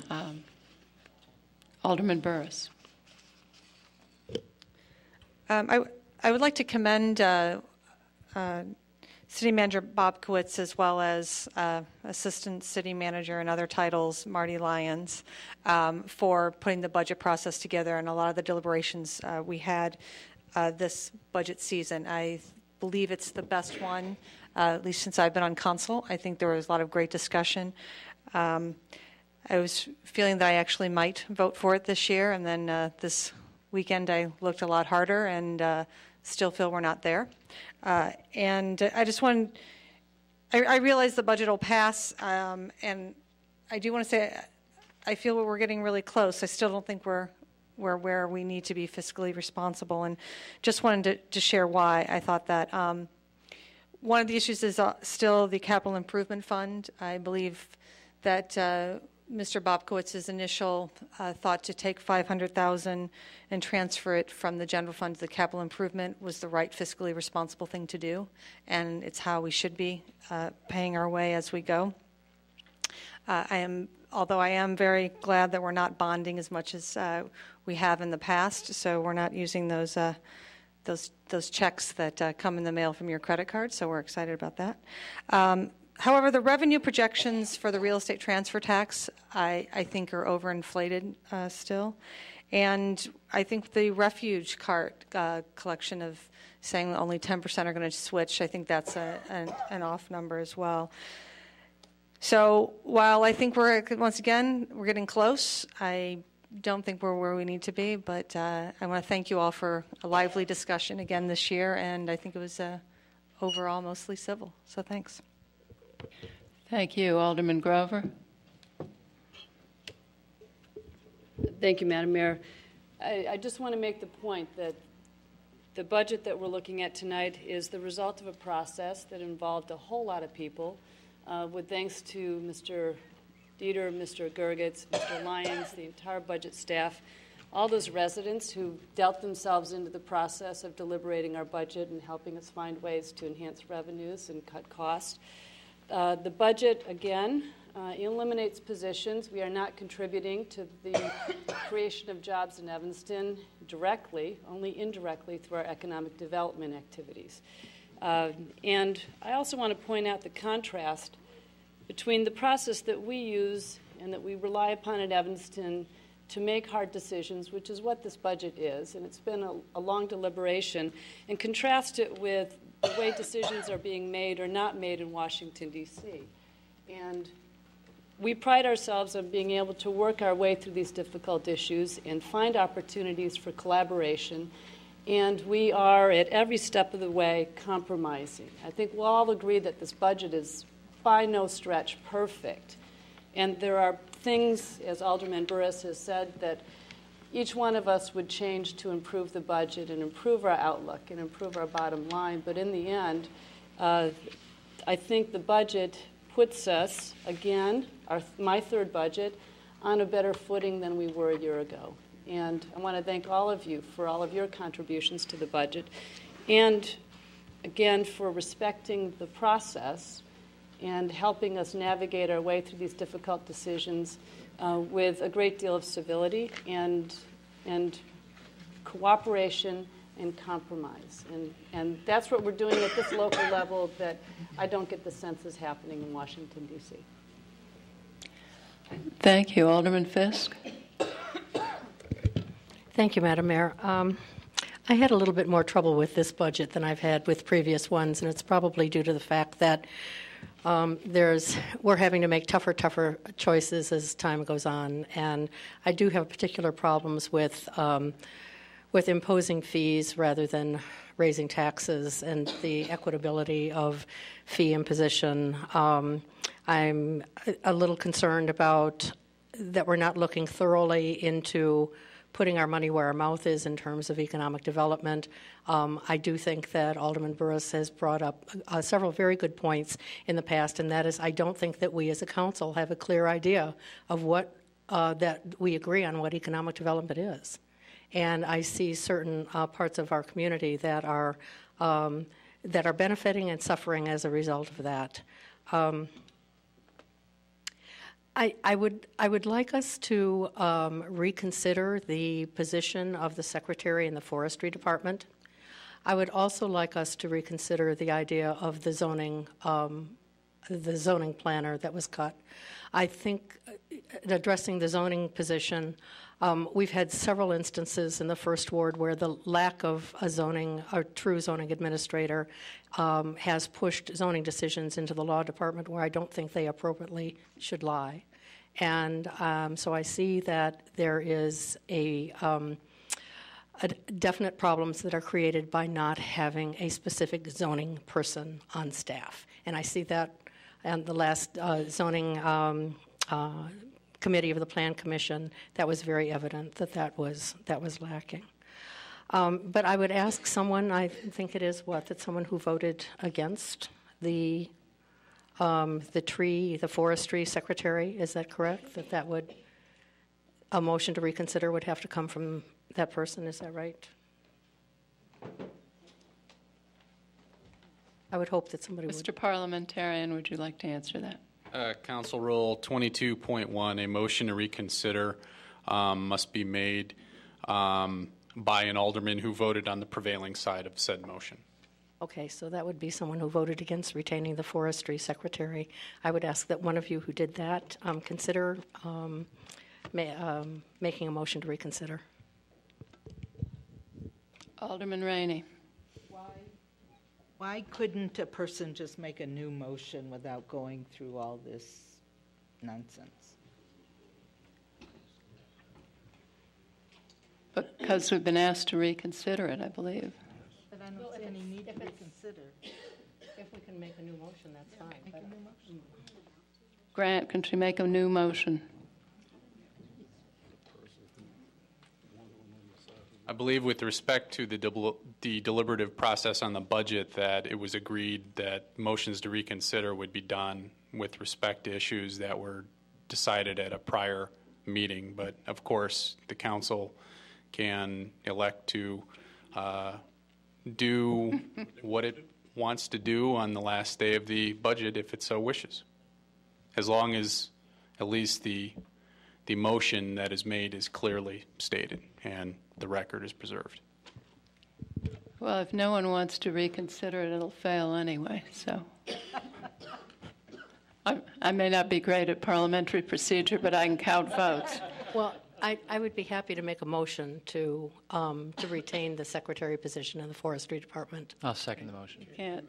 I'm afraid we've determined under our current council rules you can't. So does anyone on the prevailing side want to make a motion?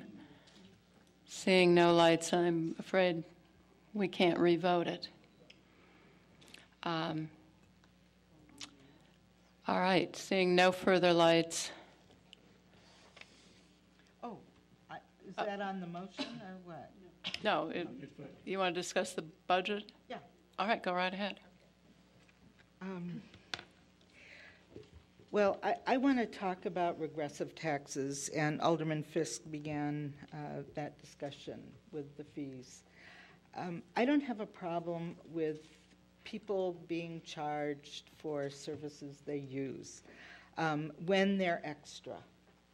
I don't mind paying for my garbage can once, but to keep this creeping increase on these cans, creeping increase on the water, creeping increase on other items, without raising taxes is really becoming burdensome to the people we most address on this council. One of the council priorities is affordable housing. People who need affordable housing cannot afford these extra charges. They can't, they're having trouble with their taxes, they're having trouble with their rent, they're having trouble with their mortgage. We are building new affordable housing.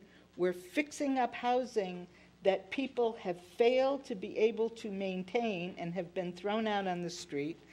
And yet we're increasing fees. And we have to think of some other way to raise revenue other than increasing fees on necessities. That's where the regressive taxes come in.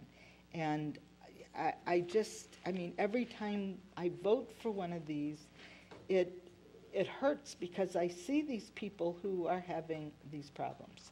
So that's one thing we have. I'm going to vote for this budget because we're at this point tonight, and some of us haven't been able to make a difference in terms of the budget. So I am going to vote for it. But I do want us to keep this in mind for our next budget. We've got to do something. We've either got to reduce the expenses in the water department, we've got to be more careful with our garbage. The business with 10% replacement carts for the small carts, that is going to be a miserable failure because more than 10% are going to change their carts, trust me. And I don't care what the fear is of having too much garbage to stuff in that cart. That's not going to be the problem. People are just going to reduce the size of their cart to save that extra money. I don't support Alderman Burris and her not wanting to do debt for capital improvements because I think this community needs to be a good place to live. We need our trees. We need decent sidewalks. We need roads. There's never been a better time to go out to the bond market, so I definitely support doing that. I think we really need to think about the secretary, and I hope the city manager acknowledges that we are going to have a problem in that department, and if he sees that happening, you're going to have to do something about it. I do not believe that those people sitting out in that audience right now, the management of the Forestry Department, are going to be able to oversee administering the clerical issues in that department. I don't think it's going to happen, and I do think that 311 is going to be a problem dealing with the trees. I agree with the woman in the audience who said that.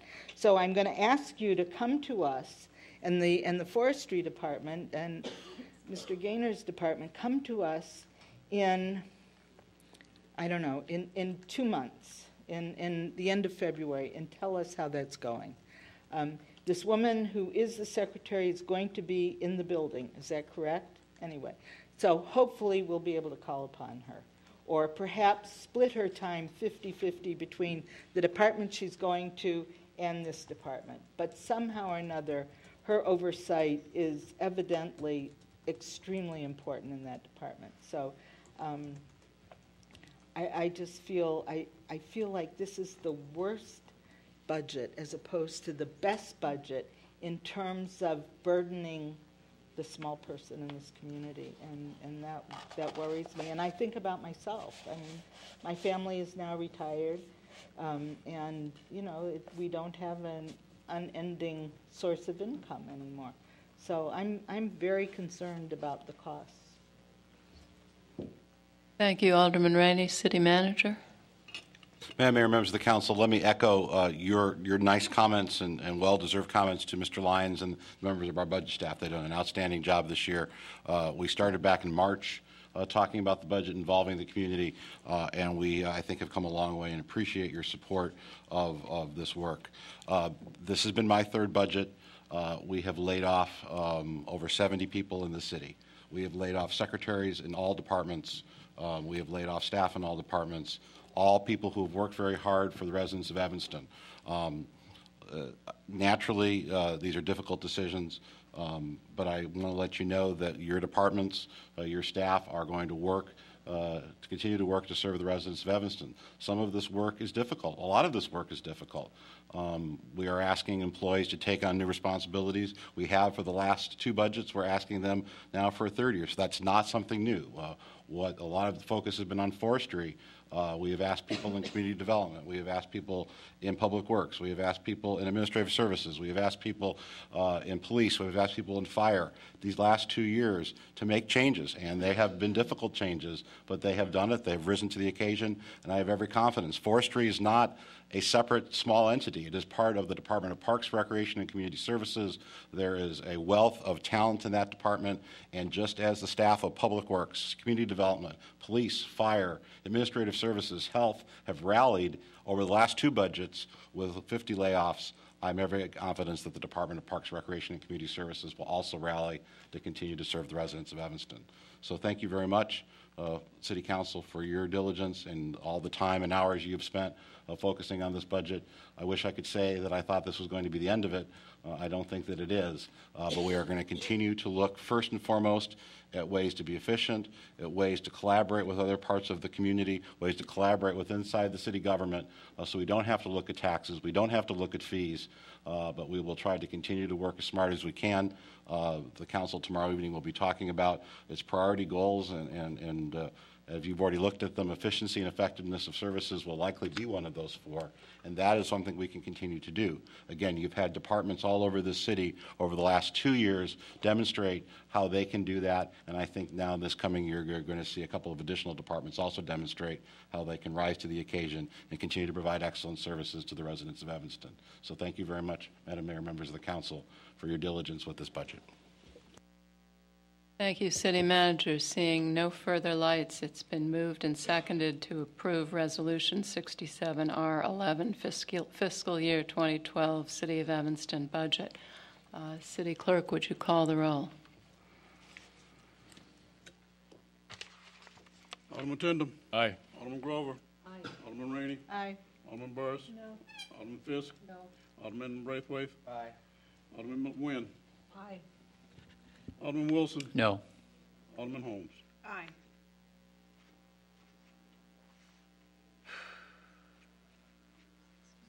Six, three. 6-3, the motion passes.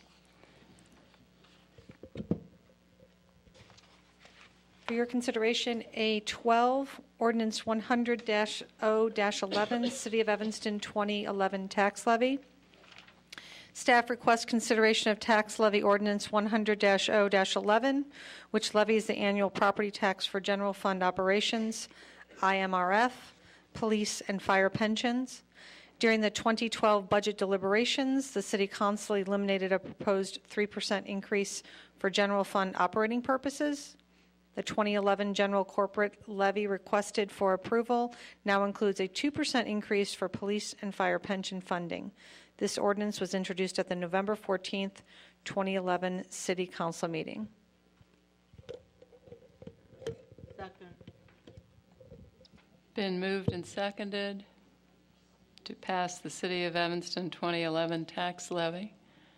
Seeing no lights, does anyone want to discuss this? All right, City Clerk, would you call the roll? Alderman Tindem. Aye. Alderman Grover. Aye.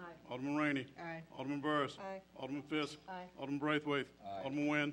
Aye. Alderman Wilson. Aye. Alderman Holmes. Aye. 9-0. 9-0, the motion passes. Alderman Burris? Yes. A14, Ordinance 102-0-11, 2011 Evanston Township Tax Levy.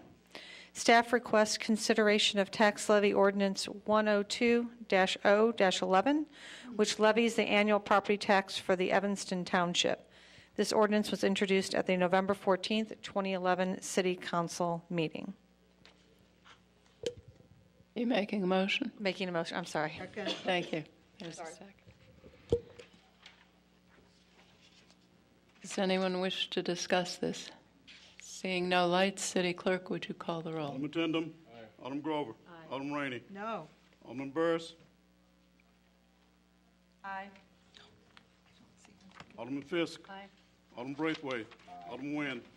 Alderman Wilson. Aye. Alderman Holmes. 8-1. 8-1, the motion passes. Alderman Burris, does that complete your report? For AP&W, yes. Thank you. Next, Alderman Holmes, Planning and Development. Thank you, Madam Mayor. P4, approval of the appointment of a marital committee to consider proposed ordinance 38-0-11 regarding the licenses of rental dwelling units. I would move approval. The committee had some suggestions in addition to what was on in our packet for inclusion in the committee.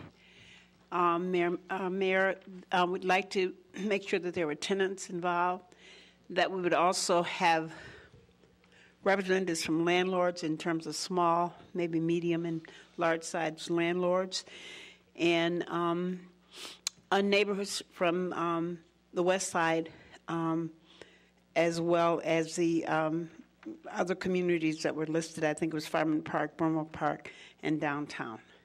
I think I covered them all. Thank you. I am hoping people will also come forward. Some people have nominated themselves, but I'm hoping that you all will help with names of neighbors as well. We did discuss that and did encourage people to submit names to you. That's the right thing to do. Thank you, Alderman Holmes. And that concludes my report. All right, do we need to vote?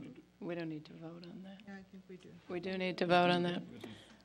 All right. Does anyone want to discuss it further? It's that. Did you make a motion, Alderman Holmes? Yes, I did. And it's been seconded. All right. All in favor, say aye. Aye. Opposed? The motion passes. Alderman Holmes, that completes your report? Yes, ma'am, it does. Thank you. Alderman Tindem, Economic Development. Lakefront Committee report. The Economic Development Committee, EDC, recommends the City Council accept and approve the Lakefront Committee's final report and recommendations. That is my motion. Second. It's been moved and seconded. Alderman Rainey. Yes, Madam Mayor, the reason why I asked this be taken off is because I think that the report doesn't exactly reflect the Economic Development Committee. I mean, the report of the report of the meeting doesn't exactly reflect the Economic Development Committee. One of the paragraphs in the report says, further, the Economic Development Committee recommends that such acceptance and approval by the City Council shall not preclude Mr. Vasilko from meeting and or seeking a partnership with representatives of Northwestern University if he continues to pursue his concept for a lakefront development. I felt it was more positive than that the committee, and I made the motion, that Mr. Vasilko should pursue meeting with Northwestern, that was out of our hands if he wanted to deal with Northwestern. And so this didn't quite look the same. Now, I made the motion. I'm sure you might have thought it sounded differently, but I made the motion, and I didn't say, we won't preclude you from meeting with Northwestern. I just wanted to, I'm going to vote for the motion. I'm going to vote for it. I just think that it should be clear that some of us encouraged him to do that. Thank you for the clarification. Alderman Grover? Yeah, and I think this is also a matter of timing because the Economic Development Committee has not yet met to approve the minutes of its meeting. Mm-hmm. So we haven't really approved those minutes. But that's true. Yeah. So are you saying you want to postpone this, Alderman Grover? No. Okay. All right. No. But I just want the minutes to reflect, the council minutes to reflect that I didn't really accept this wording in the economic. They will reflect that. Okay. All right. All in favor of accepting and improving the Lakefront Committee's final report, say aye. Aye. Opposed? The report is accepted.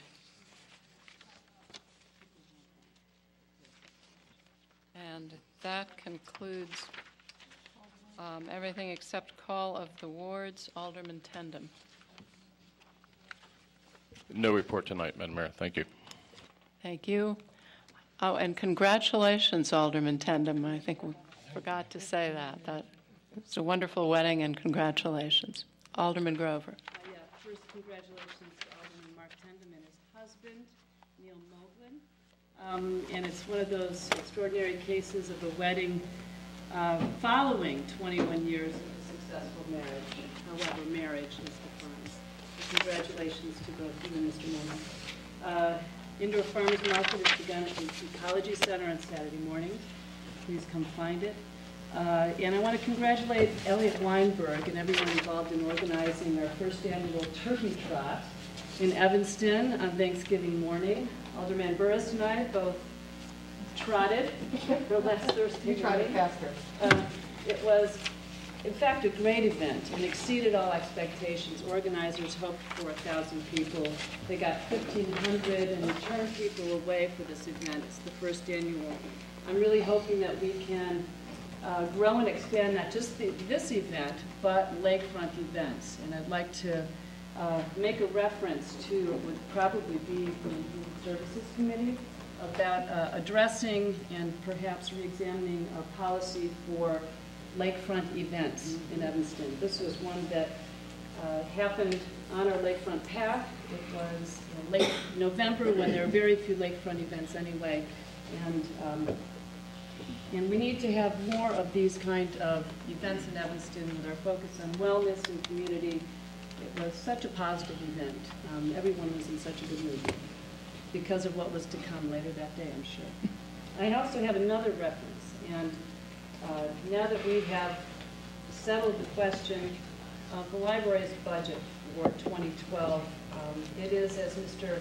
BOBKIEWICZ said 2 weeks ago, time to turn our attention to library governance.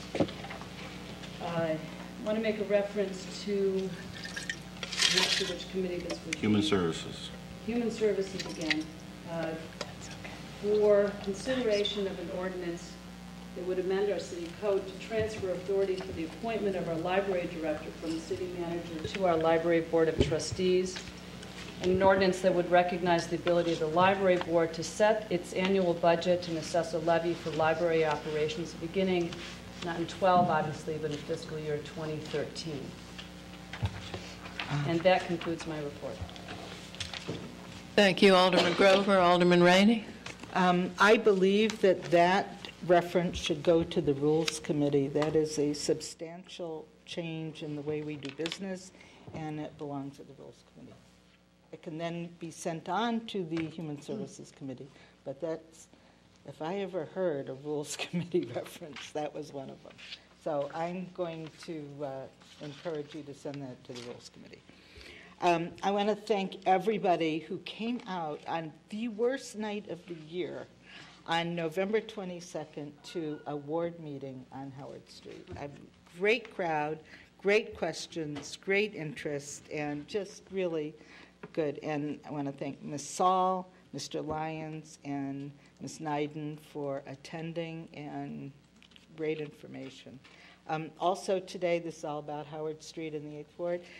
Today, the Liquor Commissioner held a meeting at the Liquor Commission and recommended the development of an ordinance for a wine bar at 629 Howard Street, an ordinance that will deal with the specific liquor issues that we have for that operation. So thank you very much, Madam Mayor.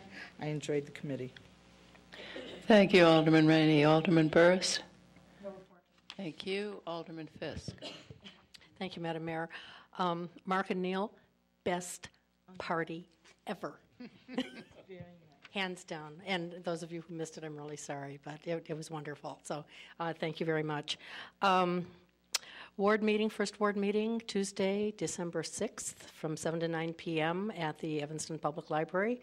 Hope you'll all be there, and see you then. Thank you. Alderman Braithwaite? Thank you. Alderman Nguyen? Mark and Neil, I'm sorry I couldn't be there. I wish I had been. I knew it was going to be a great party, and I was so regretful that I had to regret. The other good news that I do have for the ward is that approximately December 1st, we will have a demolition on Chicago Avenue of the old Salvation Army site. Hallelujah. And all of those buildings will be coming down, and it will be the start of the Amley development. At the appropriate time, when all of the rubble is gone, we will have a very nice groundbreaking ceremony. But I did want to say this adds to some of the congestion on Chicago Avenue, but all of this is very, very good news. The construction cranes, the concrete pouring, and the forms, and all of those people standing out there and the hard hats are good news for us. So just drive safely, don't knock any of them down, and in about a year, Chicago Avenue is going to look even better with new viaducts.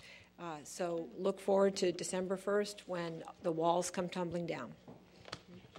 Thank you for the good news. Alderman Wilson? No report. Thank you. Alderman Holmes? No report, Madam Mayor. Ah, thank you.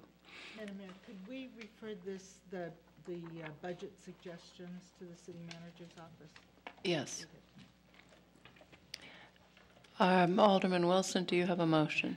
I do. Pursuant to 5 Illinois compiled statutes, ILCS 120/2A, I move that the City Council convene into executive session to discuss agenda items regarding workers' compensation, personnel, collective bargaining, and minutes. These agenda items are permitted subjects to be considered in executive session and are enumerated exceptions under the Open Meetings Act. These exceptions are 5 ILCS 120/2A, C1, C2, and C21. City Clerk, can you call the roll? Alderman Tindem. Alderman Grover. Alderman Rainey. Alderman Burris. Alderman Fisk. Alderman Braithwaite. Alderman Nguyen. Alderman Wilson. Alderman Holmes. Aye. 9-0. I think that was a record.